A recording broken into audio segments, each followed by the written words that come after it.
Ladies and germs, Raw was super good this week. Way better. A huge jump. Then we got Whiplash because we kind of got one of the same old SmackDowns. But there is hope. There is reason for optimism.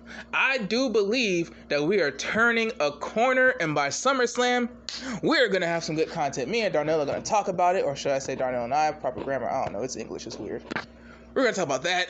We're going to talk about other things. We're going to talk about Adam Cole. And we're going to talk about a special thingamajigger that we're getting ready for. So, sit back, relax, put on a YouTube video in the background, make some oatmeal or some cereal, whatever you eat this time of day, and get ready to listen to another edition of the Playmakers Blog Podcast, Wrestling. Ooh, ladies and gents, boys and girls, I think the ushering in of a new era, maybe, hopefully, kind of, sort of. A lot of good stuff went down. A lot of edgy stuff went down. But before we talk about it, as always, this is the Playmakers Blog Podcast Wrestling Edition. And to the left of me is Darnell, the Playmaker Solace. How are you doing this morning, Darnell? I'm doing good. Hope everybody enjoyed your 4th of July. Yeah. You know, all the fireworks and stuff. You know, all the meat, all the good stuff, all the content. The content, Darnell. I'm glad that people went to Bible study on Wednesday and not Tuesday night like you, because they probably would have felt very, very, very guilty walking to church Tuesday. We didn't even have Bible study Tuesday. That's probably a good thing. More people watched Raw than you thought.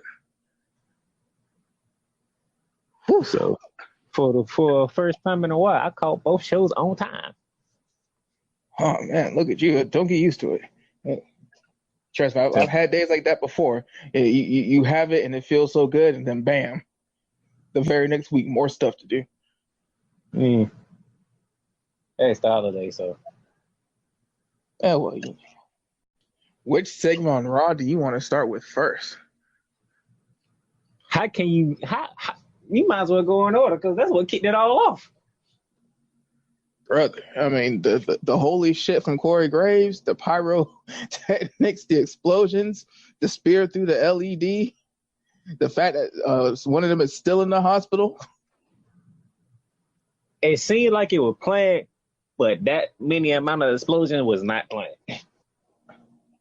I mean, they started off with a huge bang. I mean, it's one of those things where it's like it's hard for me to believe that they just expected a spear and like nothing was supposed to happen. At the same time, though, I mean, I've never flown through a LED setup.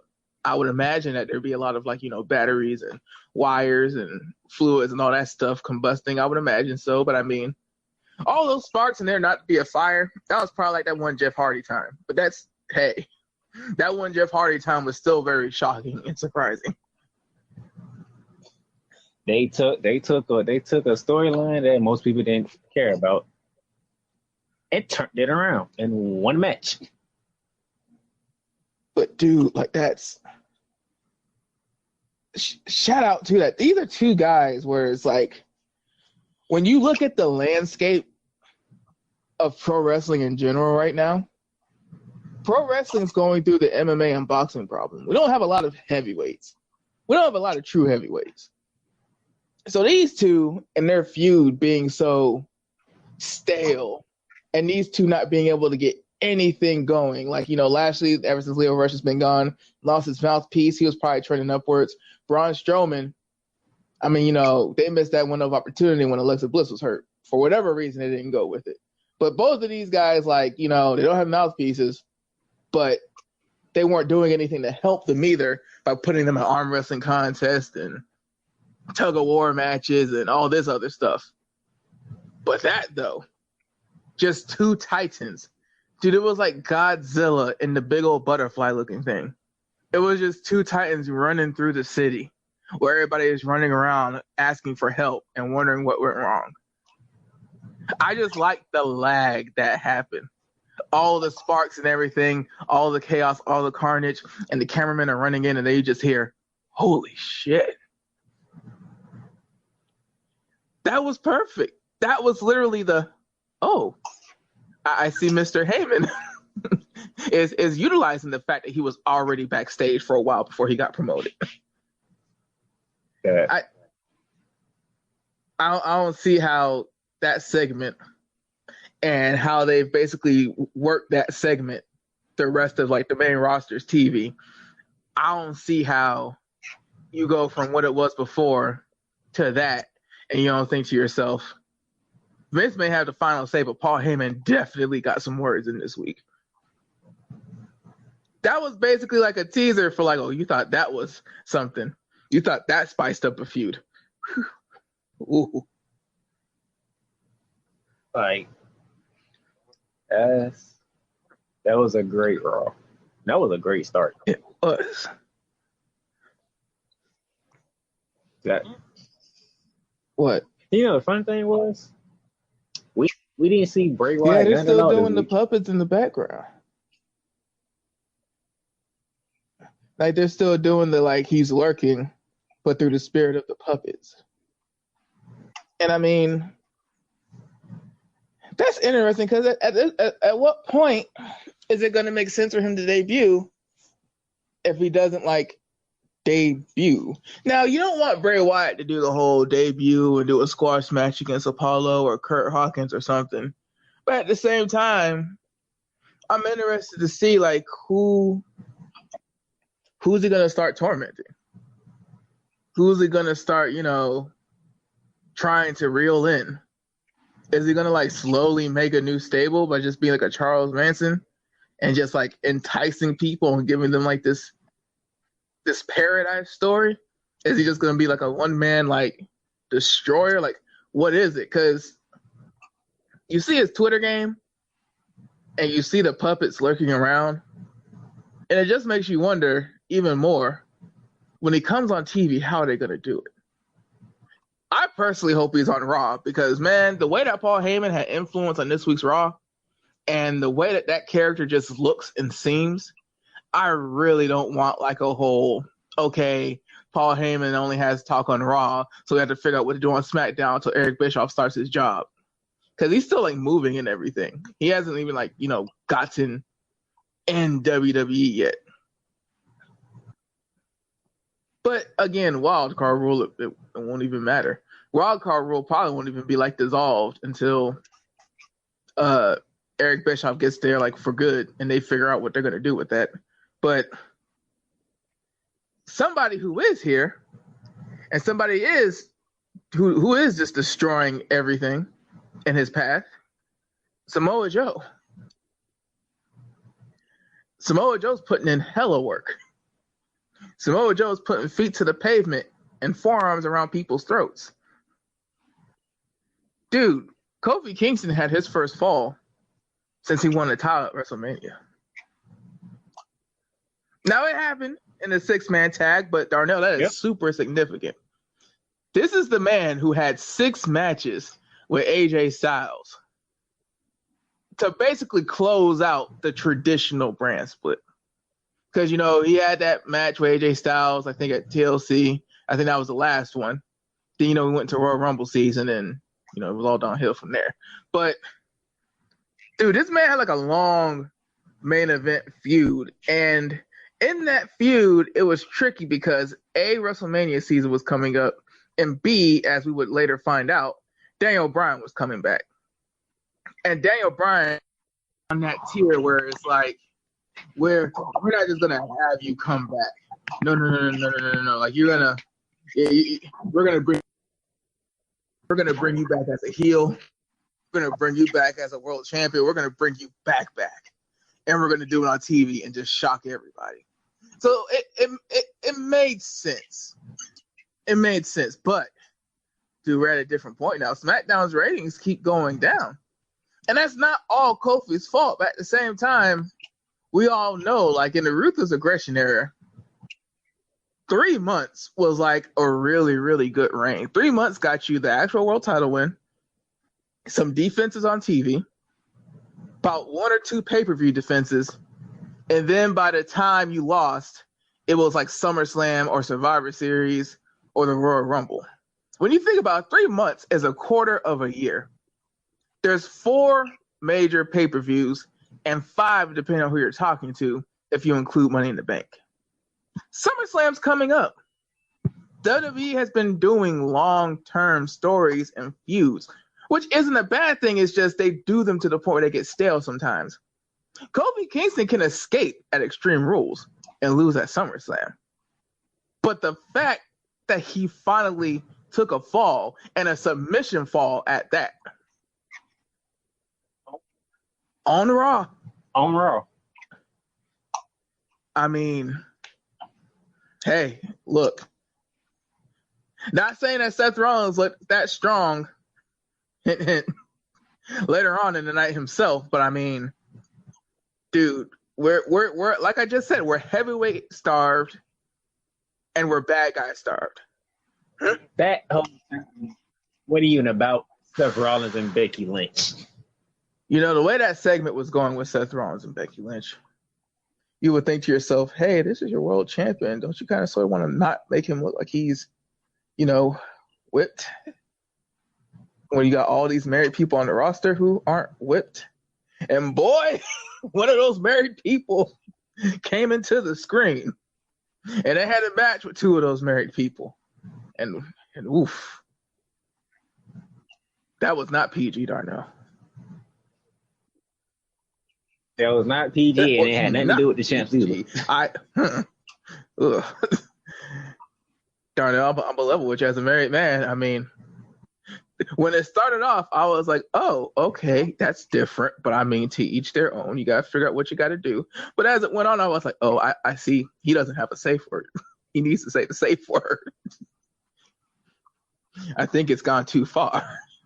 Then I realized, Darnell, that he didn't need a safe word because they weren't doing play. She genuinely dislikes that man. She said, I don't even want to get the quote wrong, but the Becky Lynch line. Bro, when I heard that, my mouth dropped. I was like, this isn't the Maria from the Ruthless Aggression era. This isn't even Santina Marella Maria. Yeah, Maria stole that spotlight on that one. But shout out to Mike Kanellis for showing his range and proving that, you know, y'all gonna stop taking us and just putting us on the show nobody watches. The way that he truly looked like he did not know his wife was pregnant. They like the verbal abuse. It's one of those things where it's like Lance Storm said a quote on Twitter once. And when he said that quote, I've never wrestled a day in my life. I've never been backstage in a booking meeting a day in my life. But when he said the quote, I immediately understood it. He said he told Lance Storm one time, I did an angle with my girl once, and I ain't got no girl no more. And when I read it, I was like, damn, Randy. Damn. And, you know, you see some of the stuff that's done with Rusev and Lana and Ziggler at one time, Jimmy Uso, Naomi, and The Miz that one time. Now you got this angle, and it's just like, bruh, you know how strong your marriage has to be to read that script and say, yeah, we're going to do that, and we're going to knock it out the park, and we're going to make everybody feel uncomfortable. And, oh, yeah, by the way, she's having a second baby, so we need to spend time together after this. Like, we need to see each other after this. I mean, maybe that was a way to give her time off for the pregnancy while he still runs around and tries to figure out how to recover from that. Because, you know, not have your wife on TV so you can kind of get that stank off you. I mean, I'm just being real. You can't, brother. Every time you have a match, when the bell rings, dude's just gonna fall on the floor. I mean, Floyd Mayweather would never. What? Who's the Triple H would never. He was with China.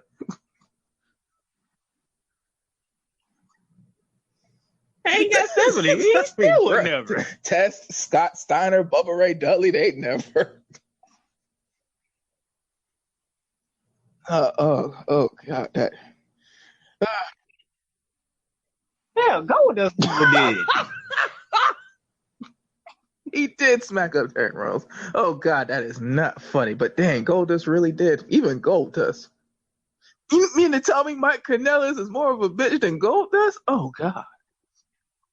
What have we done in 2019? But I'm sorry. He took a verbal abuse on national television after being tapped out by a woman. Mike Kanellis. If you thought that you belonged off of 205 Live before, I hope you realize that you were wrong. It's hard. It's going to be hard. But, dude, another guy who seems to be, okay with his marriage, taking a backseat to pro wrestling or however the hell. Okay. You really want to use the word okay with that?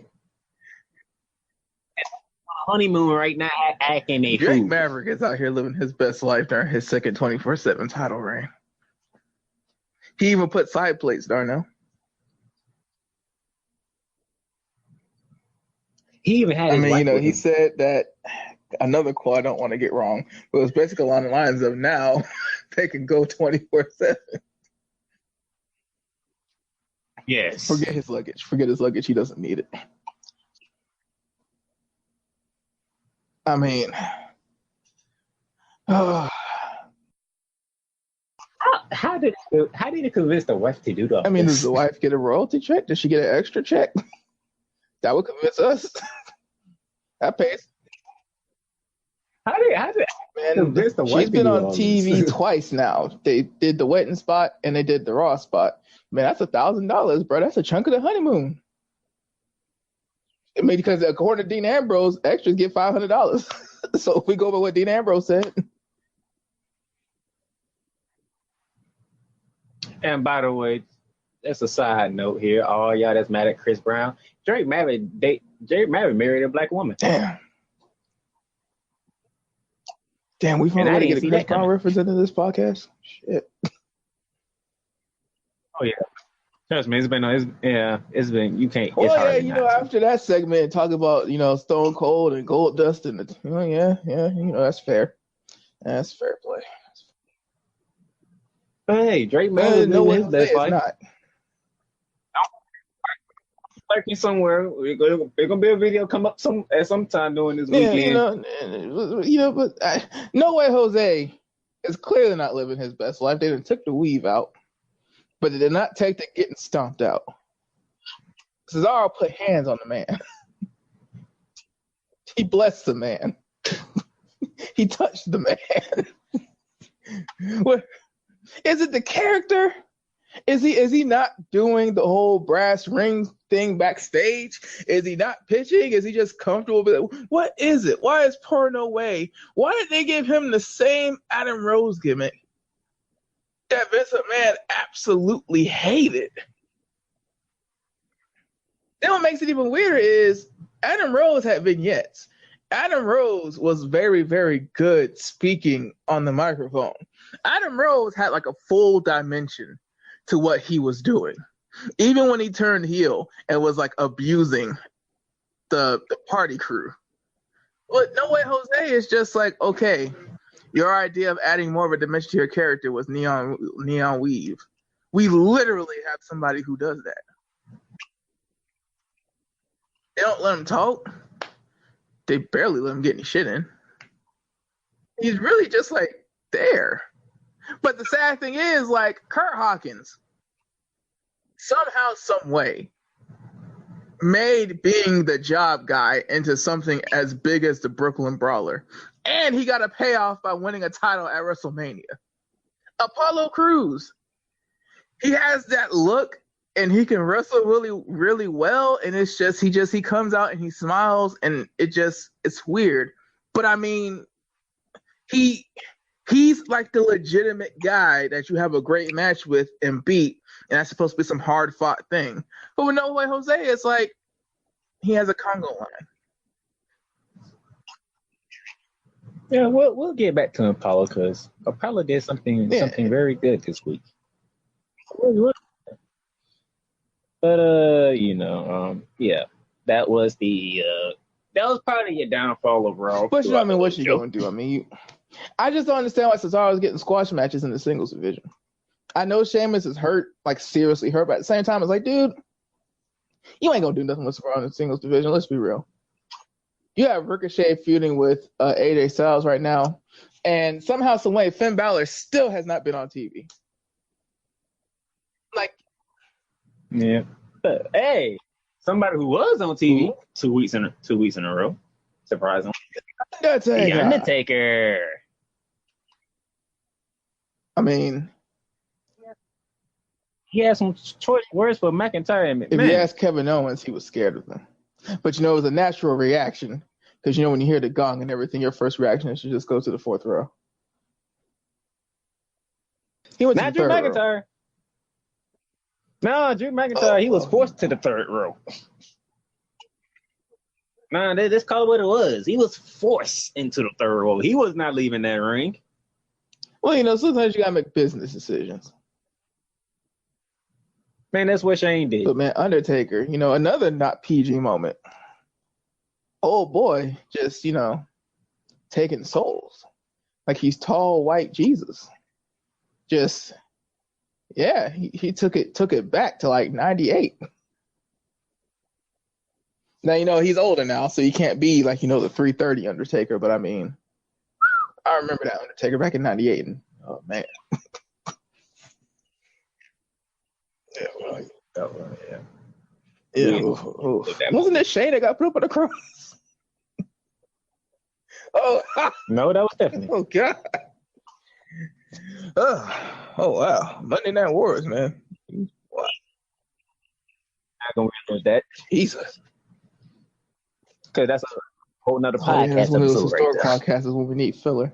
When the Raw was just that bad. But the way they started off, I don't know if we'll ever need a filler episode. Real quick, because I honestly don't know how else to fit this in. What did you think about the Street Profits debuting, but not debuting? Because they were just like, doing hilarious, energetic things backstage. First of all, they actually put them on the screen first. And it was like, wait a minute, what are the Street Profits doing here? And then they went to the match between Braun Strowman and Bobby Lashley. And then they did the interview. It's like the Street Profits like having fun. I don't mind it. Hey, the first night on the main roster. We still the NXT Tag Team Champions. They just have some fun. And then they did a second. Come back, Paul. Don't be like that, Paul. Come back.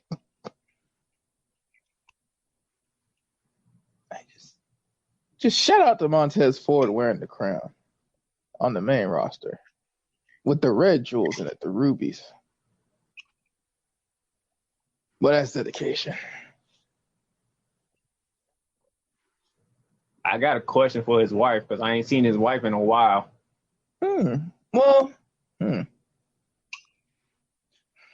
Actually, wait a minute. Now that I think about it, so many different ways you could have worded that. I was going to go to the whole, well, Io Shirai just turned heel. We ain't about to see a lot of people for a while. Haven't seen Maiyama forever. Then I thought about how you said it, and I was like, I know what he means, but. I need some answers. That supposed to be the next women's champion of NXT. But she's nowhere to be found. I'm confused now because Io Shirai as a heel is probably strong enough to beat Shayna Baszler. But Shayna Baszler, when the hell is Shayna Baszler ever going to turn face? The big question is who's going to take the title? Yeah, with the Io Shirai, I was like, well, dude, I mean, but that's the problem we ran into with Asuka. And then, when she got called up, she had to put somebody over. And then, we kind of had that like itty bitty period. Ember Moon didn't do bad. It was just, bro, she was the first champion after Asuka. That's not fair. I don't even know if Shayna Baszler would have done as hot of a job if she was the first champion after Asuka. But I mean, you just kind of sort of had to like take that lick. But dude, it's getting to that point where it's like not as dominant as Asuka's run. Asuka's run is going to go down as like an all-time thing in the NXT promotion, but like it's getting to that point. You don't want to have an Asuka and a Pete Dunne on a regular basis. It takes away from it. At the same time, though, it's like, dang, you done signed all these women off the indies, and you ain't built up none of them yet. It's crazy because it's like you see how on the main roster, the women's division is completely different than how it was when Ronda Rousey was on the scene. Ronda Rousey. Perfect. I have a question.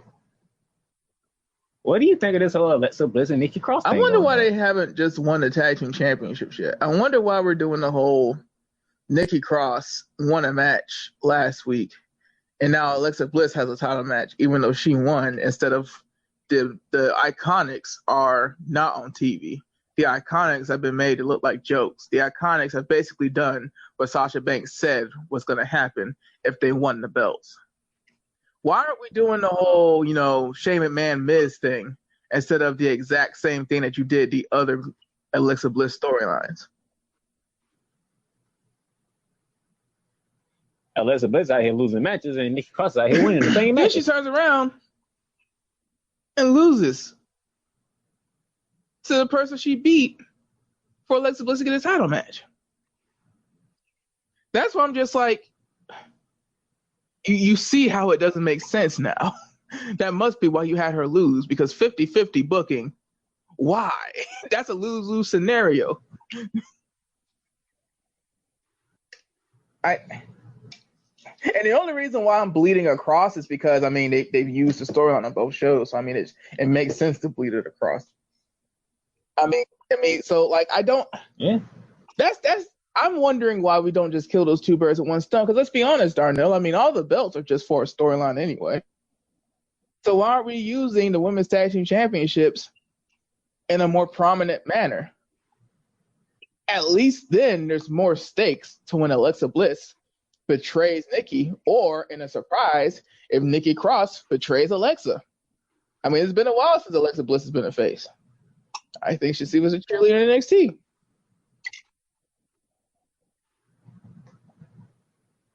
It's just one of those things that's like you have a championship that isn't being defended in NXT like you said it could be.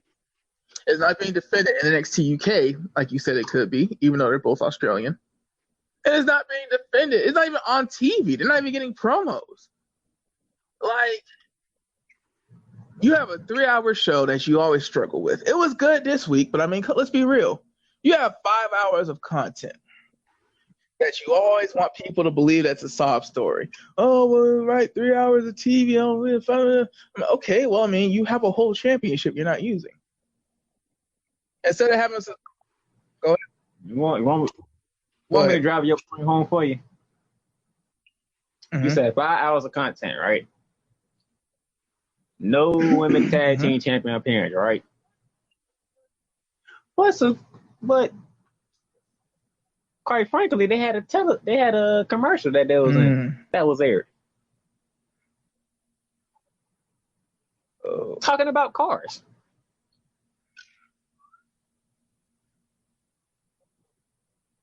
That's what your women's tag team champions were doing. No wonder I didn't see them this week. I peed during the commercial breaks, as every good American should.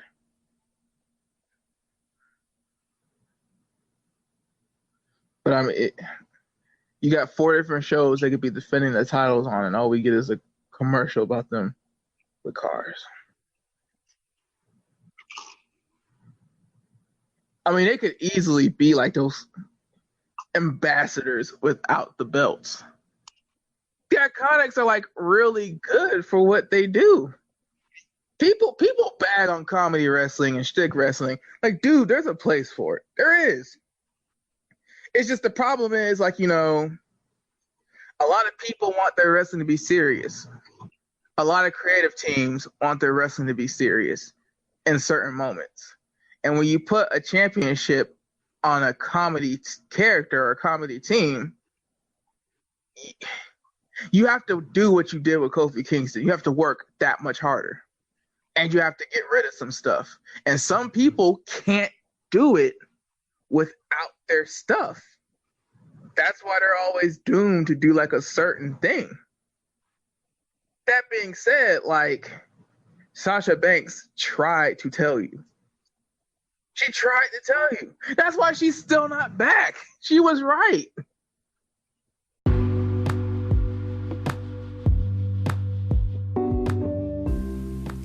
Have you ever thought about starting your own podcast? It's a long process. It's a hard, thought out process. Yeah, I know. I was there. I was there from March of this year, thinking about how I'm going to do this, doing all my research, trying to get everything right. What platforms can we use and how we going to record it and how we going to make it sound good and make it all this happen. And then I came upon Anchor. The Anchor app on my phone, the easiest choice I could ever make to do a podcast. It's free to use. You don't got to pay for nothing. You can record episodes whenever you're ready. You can edit it and then you can release them when you want to. And you don't have to worry about trying to figure out how you're going to distribute it on other platforms because Anchor has partnerships with Spotify, Stitcher, Google Podcasts, Apple Podcasts, Breaker, Castbox, Pocket Cast, whatever you name it. Because the Playmakers Bar podcast is the podcast that I use. We're on all them platforms. We're on 9 platforms just by using the Anchor app. So pretty much all the questions that you have questions about doing a podcast, go to the Anchor app or go to the Anchor website, anchor.fm.com, and just search through it, ask questions. Because I tell you, a free app that does all this, there's nothing more you can ask for. I even got friends, they doing their podcast on the Anchor app. Faith Talk, you might have heard of it because it's very good. And it's great that it's an app like this, it's a website like this that makes it easier for people to do podcasts and do what they love best, talking about the things that they love to talk about. So give Anchor a try, say how much you like it. We'll love to hear your podcast.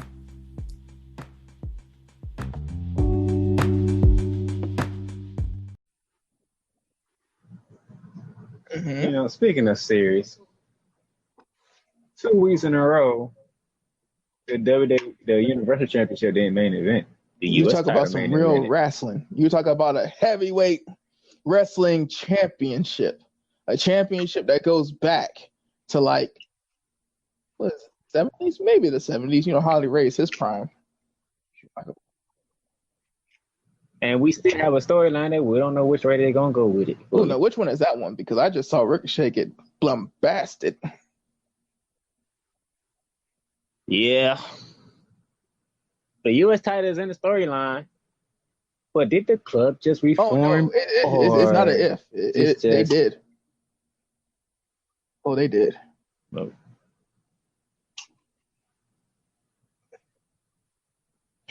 It seems like I'm gonna put it like this. It seems like they did, but we don't know yet because we need to see Gallows and Anderson in another match. Did you go on their Twitter? They confirmed it on their Twitters. They confirmed it on their Twitters, okay. I mean, the Good Brothers were hooting. They ain't Good Brothers no more. They're bad men. Word to Rikishi. So we going back to when they first came in. We beating up people and making money. John Cena, they're beating up Ricochet. Which, by the way, shout out to Ricochet getting this huge thing. People see how he just got, shellacked and went whammed on Monday, but they don't realize like Ricochet main evented Raw 2 times in a row, main evented Raw while defending his championship 2 times in a row. And Darnell, who was the last person to face heel AJ Styles?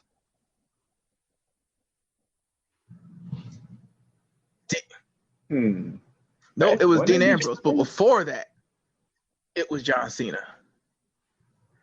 It's weird because, actually, let me think about it. Let's see. Because John Cena won 16. But what did he do beat up John Cena? He did beat up John Cena. Then he kicked Dean Ambrose in the nuts. Then you're right. Then he lost the belt to John Cena at that Royal Rumble. Is that the order? Okay, so yeah, dude. Yeah, the last time heel AJ Styles was out in these streets, he was kicking world champions in the nuts and fighting John Cena at the Royal Rumble. Dude, Ricochet is the next person. It goes Dean Ambrose, John Cena, Ricochet. He's about to one-man feud with the leader of the club. Like, if Ricochet, first of all, let's give a the United States Championship is great. I don't know if it's great again, but right now it's doing great. Will it sustain its greatness? I don't know. But dude, you have AJ Styles in the club reforming in a feud for the United States Championship. You have Ricochet, after main eventing Raw, defending his championship 2 times, going up against the club, as of right now, by himself.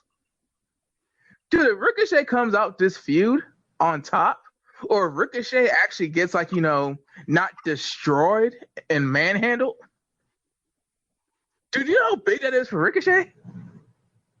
He goes from the one guy that was losing to Bobby Roode and Cesaro to, dang, you just main evented Raw twice, and you're feuding with the club.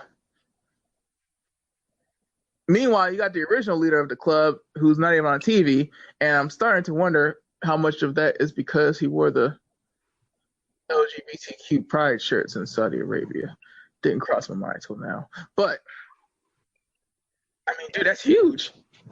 This is like Ricochet being used in the mid-card in New Japan level huge. Because, dude, his mid-card run in New Japan is basically what did it.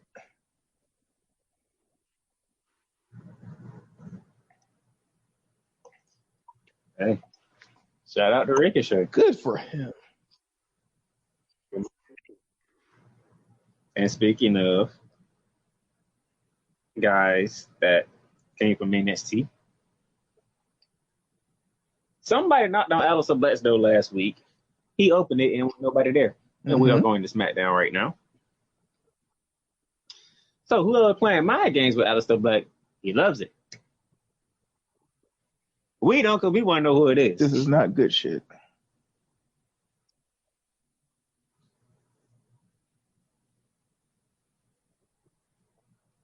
Can we see Aleister Black in the ring one more time? I mean, hopefully not one more.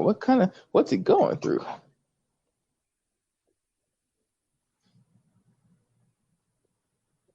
Like, come on, let's show yourself so your reality can play the black.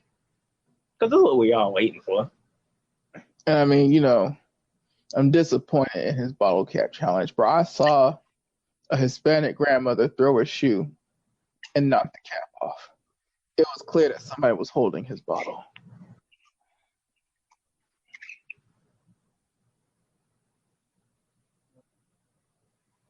And since we on SmackDown, I did say we were going to get back to Apollo Crews because Apollo Crews beat Andrade. Yeah. Who just had a match for the Intercontinental Championship, even though he lost against Demon Battle, but looked very good. We finally get you back on TV and you get beat by Apollo Crews.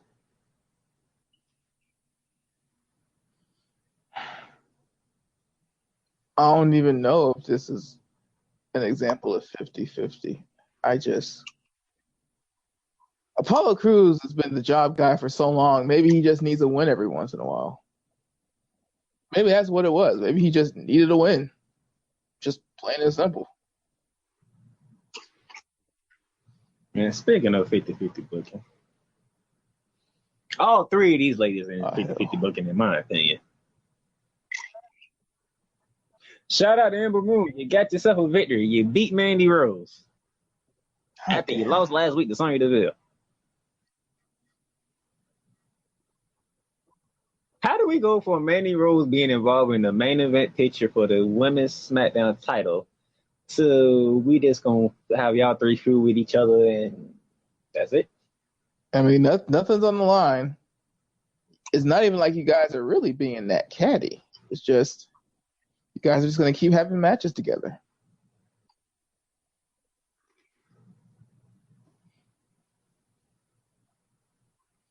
My question is this.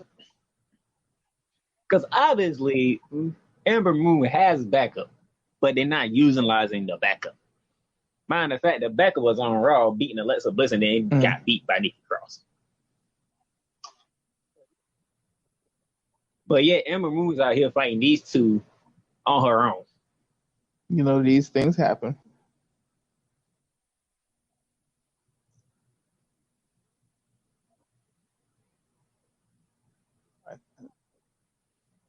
I need more from these three ladies. Because these three ladies have the potential of being main event players. I need more. Maybe when Eric Bischoff finally gets here, maybe I just need to wait for Eric Bischoff to fully take in his role. I mean, that's probably, to be honest, that's probably what it is. Because, dude, there was a huge jump between Raw and SmackDown. I mean, the edgiest thing we got on SmackDown was the finger. It was the Samoa Joe Kofi segment. And Samoa Joe, you know, we do know what he does. We do know that he puts in that work. He puts feet on the pavement. And all Kofi Kingston had to do was shake his hand and everybody could have been safe. Now we have to see Xavier Woods get his neck snapped and Big E go through a table because Kofi Kingston wanted to give him the finger.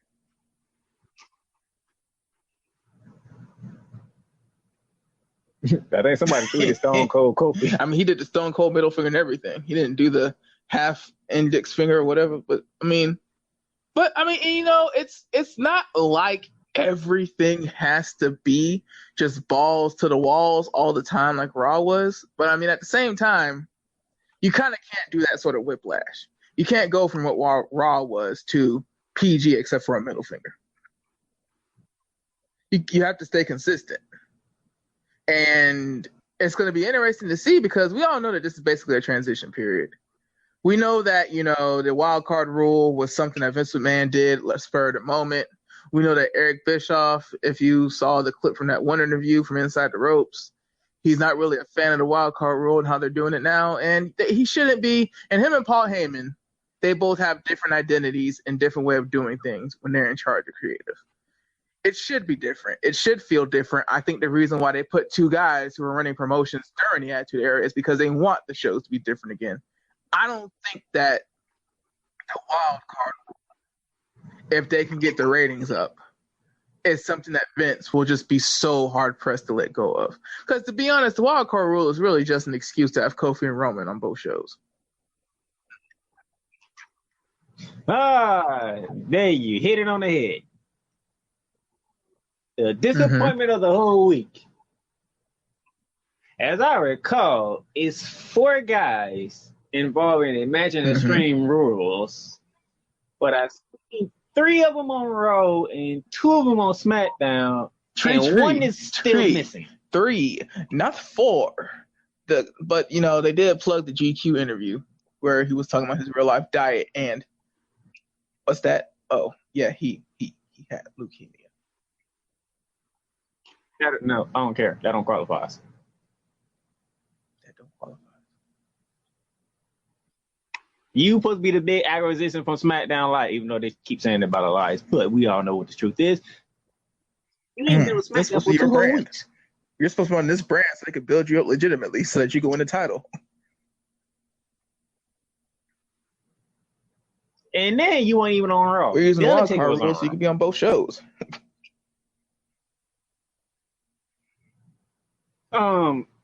Extreme Rules is like about a week away. Yeah. You ain't get your ass whooped that bad last week. Yeah, not that bad.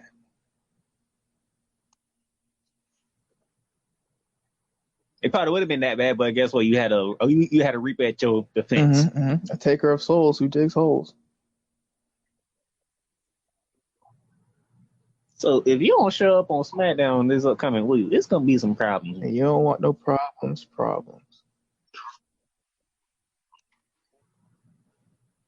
And since I'm talking about Shane McMahon in this feud, hey, The Miz had his 2 out of 3 falls rematch with Elias, and it didn't go exactly how I thought it should have went.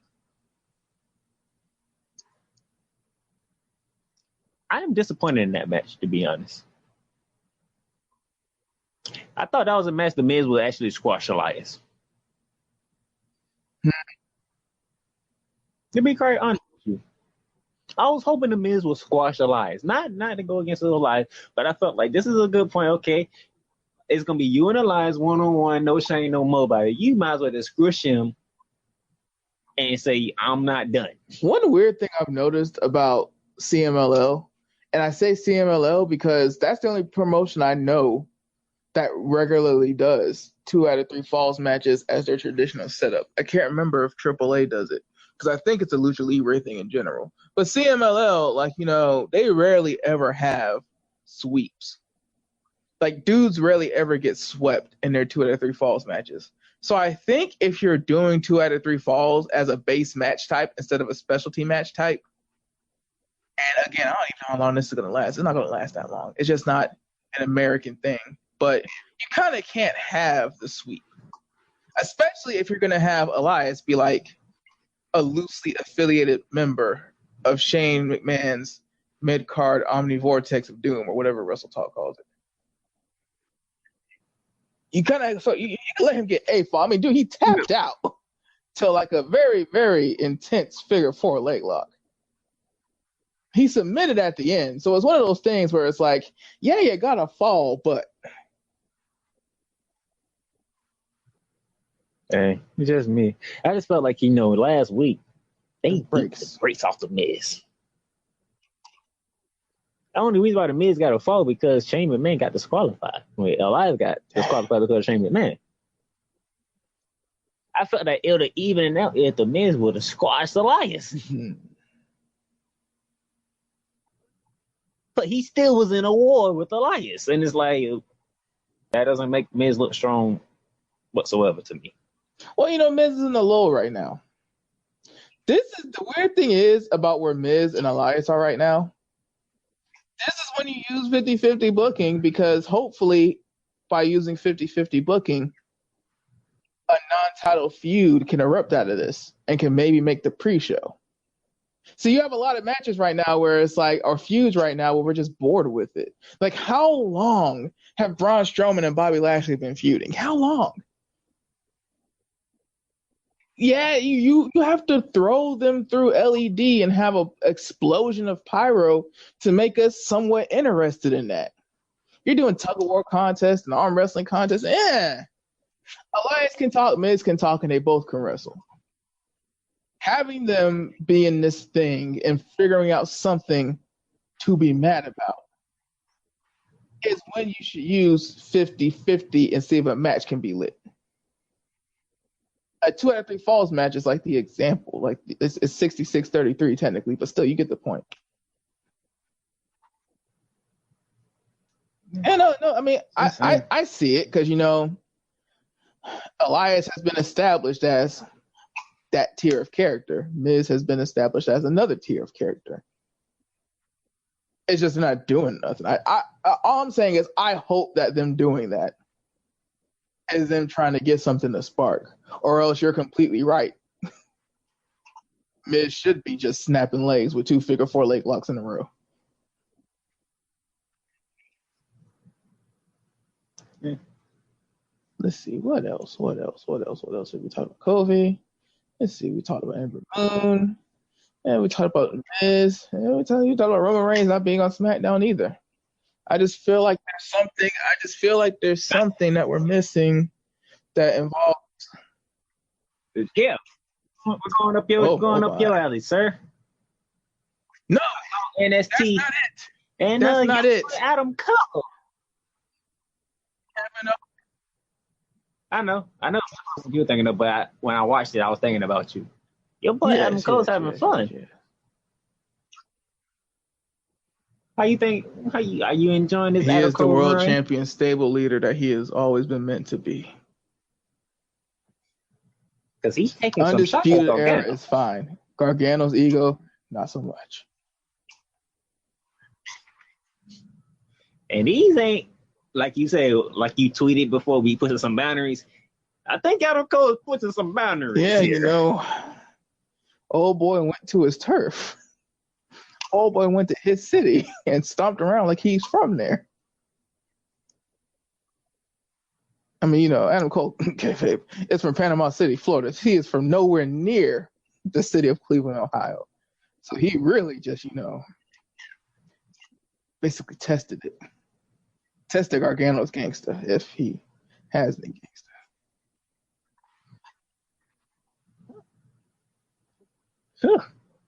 When is Gargano gonna come back? Cause this ain't done. This ain't over by a long shot. I wonder how it's gonna work because since Undisputed Era is fine, and Gargano's backup is still healing from neck surgery.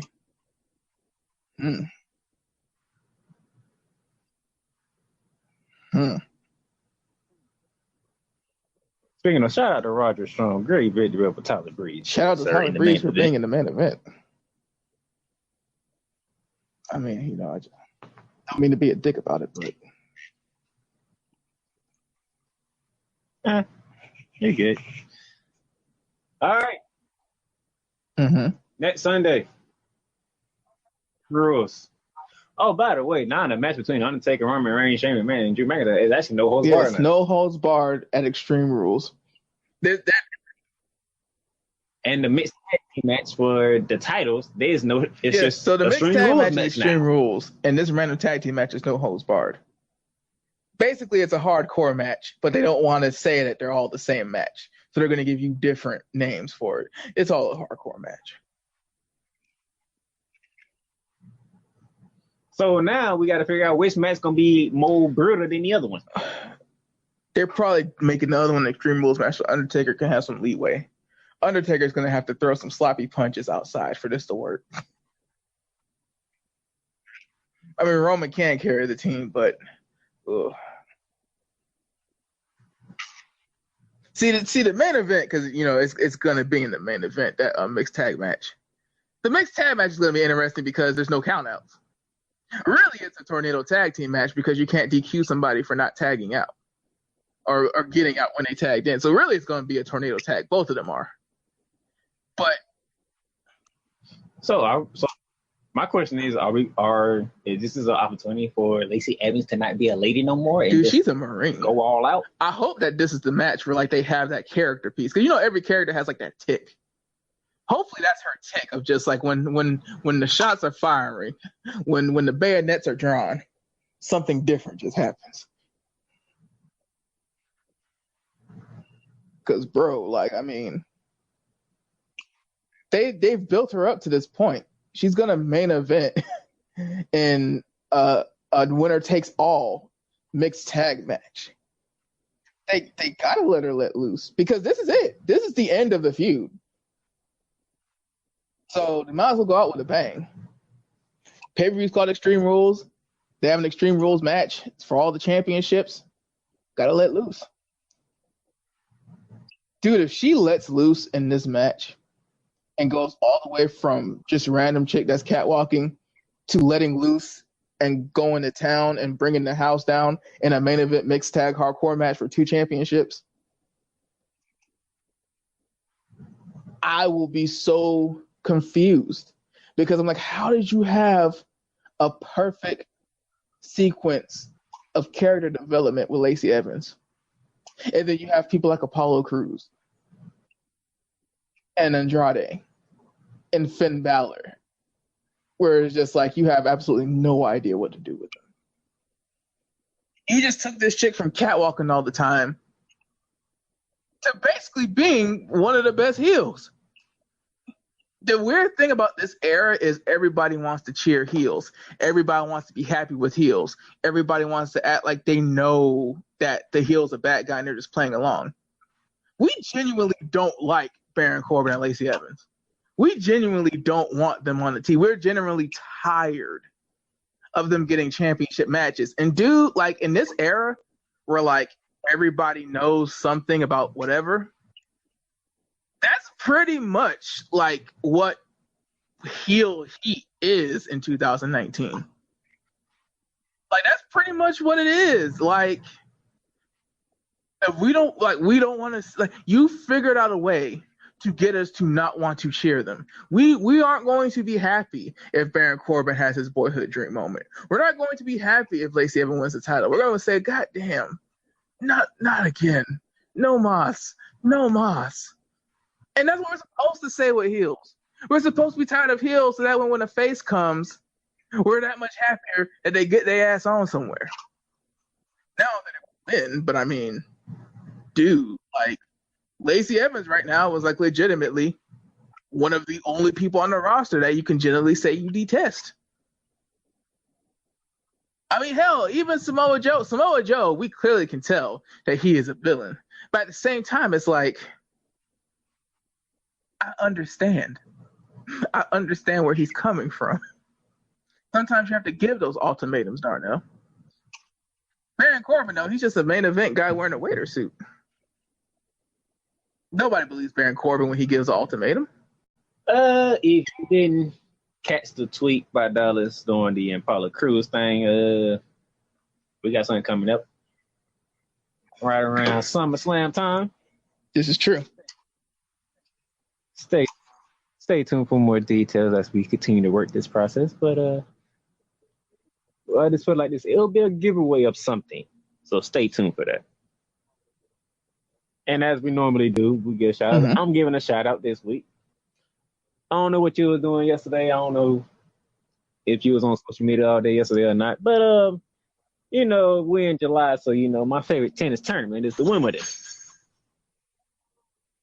There's a 15-year-old American girl by the name of Corey Graf, who is in the third round of Wimbledon after beating Venus Williams in the first round and beating a 2017 semifinalist in the second round yesterday.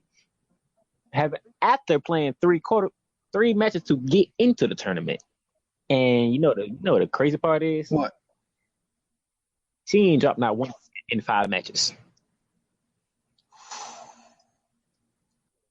This girl is 15 years old. Shout out to her. Because the world is on notice now. We might have our next Serena Williams coming. She's young. Go. So we got Naomi Osaka and her. Naomi Osaka is weird. She technically she's from 3 different countries. She's with Japan, but I'm talking about young black women. Young talent, period. Because, bruh, like, we didn't really think about it because the Williams sisters and Sloane Stevenson and Djokovic and it all, they've been in the game for so long that we forgot that, they was smacking up everybody and there wasn't anybody like developing. So now we're starting to actually see like, Osaka beat Serena Williams in the final that won Grand Slam. We have this one, the 15-year-old, name keeps escaping me because I was daydreaming, that beat Venus. Like, these are big wins. These are significant wins. The Williams sisters are still like up there. Ranking wise, respect wise, like just mythical, everything wise. Now I'm going to be very interested to see because, the women's sports, this tends to happen more. Stars usually tend to cycle out. Look at the women's soccer team. They're going to their 3rd straight Women's World Cup final. The men didn't even make the Olympics. Like, the way that women's sports usually is able to keep churning. Look at UConn women's basketball. We're saying that UConn's women's basketball fell off and they had like 4 losses and still made the Final Four. That's falling off for a program when some programs, like, that's a magical season to have 4 losses and make it to the Final Four. So for Texas Tech, that was like their best season ever. So, I mean, I'm happy for the future of women's tennis. I think the future of women's tennis is doing real good right now. It's the men's side where it's like, oh, the hell's going to happen there? It looked like John Isner was going to be the one for a little bit. Then, all those marathon matches, people stopped watching. No, but he just got beat in his that's match. What I'm saying. It's like it's hard in the individual sports to maintain that dominance. It's hard.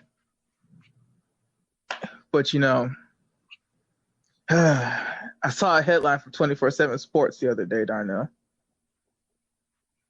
It said that signing Adam Humphries was the Tennessee Titans' riskiest move. Not trading for a franchise quarterback to be the backup to your sorry franchise quarterback. Not getting more tight end help when Delaney Walker's been injury prone. Not placing Brian Orakpo. Not getting some D-tackle help because Jarrell Casey's carrying your defense. Not getting a strong safety after cutting your strong safety. that's pretty much only good for tackling Jonathan Cyprin. That's something I would know. It was signing Adam Humphries. Signing a possession slot receiver who, if he was playing for New England or San Francisco, would probably have 700 yards this year. It must be nice being that irrelevant. Fuck the Tennessee Titans.